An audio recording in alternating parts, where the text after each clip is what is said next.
the first moment that really was a good moment, if I trusted Vivek Ramaswamy at all, and I just can't shake this feeling that I don't trust him.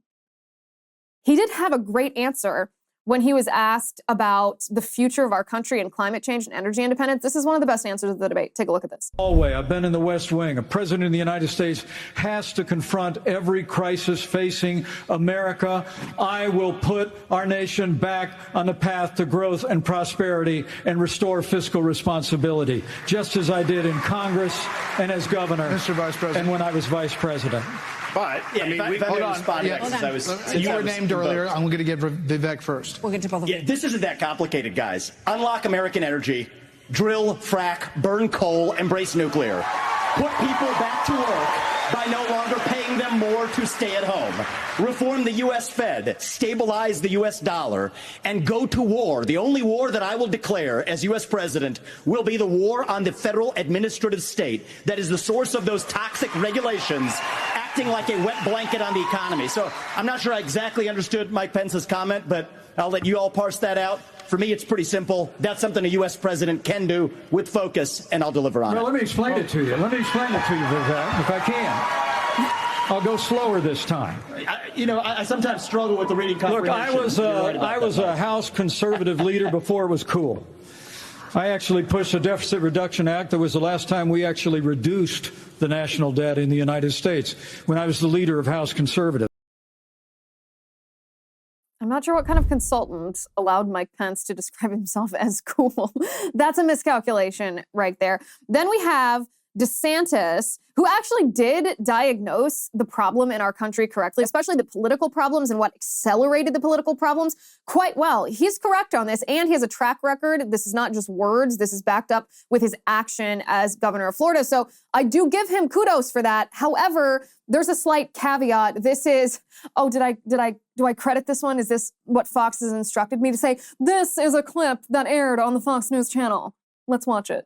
So here's the thing. Why are we in this mess? Part of it, and a major reason, is because how this federal government handled COVID-19 by locking down this economy. It was a mistake. It should have never happened. And in Florida, we led the country out of lockdown. We kept our state free and open. And I can tell you this, as your president, I will never let the deep state bureaucrats lock you down. You don't take somebody like Fauci and coddle him. You bring Fauci in, you sit him down, and you say, Anthony, you are fired.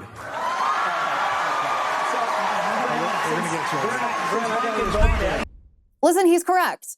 If you just read the transcript of that answer, I love it. That's one of my favorite answers of the entire debate. The problem is you have this robot presenting it. I saw someone on X, and I'm not sure who this was, so I can't properly credit you, but if it was you, I give you credit.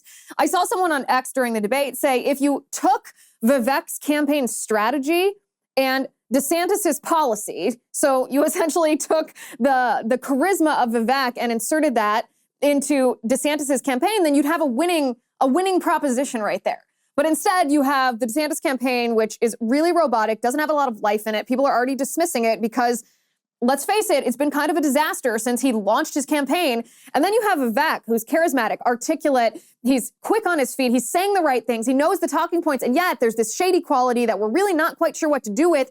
And the shady quality is based on the fact that the things that he's saying now are not the same as the things that he was saying a year ago, and 2 years ago, and 3 years ago. In fact, they're so different that you would have to have a pretty serious transformation or conversion in order to get from opinion A to opinion B. And yet we haven't heard any explanation from Vivek about this transformation or this conversion, which makes us feel like he might just be peddling populist talking points to make us feel like he's our candidate, when really we're not sure how he would act as president or if his opinions would change again.